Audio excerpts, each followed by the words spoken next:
I'm Peter Block here in Washington, D.C. at ACC 17. With me is Sarah Saberi from the University of Michigan.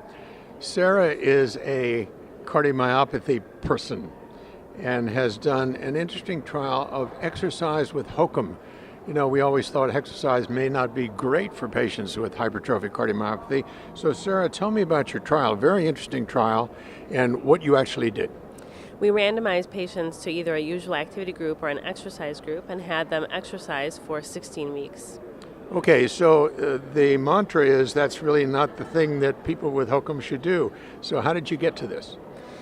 We found that most patients that we saw in clinic complained about not being able to exercise and felt that their emotional well-being was changed in a negative way by the fact that they were physically restricted. We wanted to show them that maybe there was a better way forward. Okay, so this is sort of a groundbreaking trial in a sense. So tell me quickly what you did and what the outcomes were in terms of your exercise capacity, how much they actually did. So over a 16-week period of time, our patients exercised on average somewhere between 4 and 7 days per week, up to about 60 minutes at a time. And in the exercise group, we actually saw a significant improvement in peak VO2, or oxygen consumption. Okay, so the exercise was good for you. It is good for you.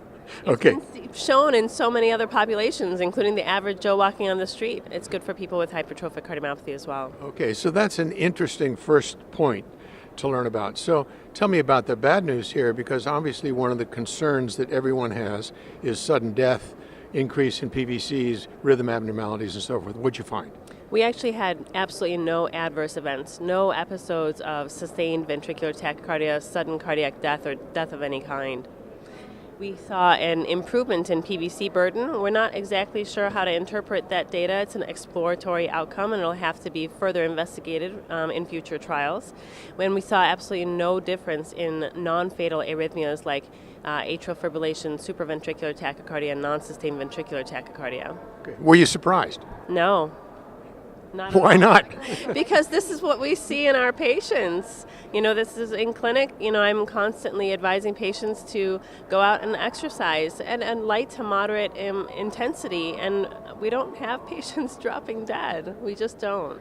Okay. So what I take away from this, Sarah, is that this really shows us that sudden death and bad rhythm disturbances and hypertrophic cardiomyopathy are relatively rare events. They are random and rare. Okay, so for all the clinicians out there, give me the last good word on this trial with exercise and hypertrophic cardiomyopathy. We didn't assess competitive sports. We didn't assess vigorous physical activity. What we did assess was light and moderate intensity activity and saw an improvement in functional capacity, improvement in quality of life. And we think that we devised an exercise program that clinicians around the country can certainly follow. An easy, cheap walking program 3 to 7 days a week could certainly achieve the same outcome. There you go. Let your HOCM patients exercise, but exercise mild to moderately. Thank you so much, Sarah. My pleasure. Thank you.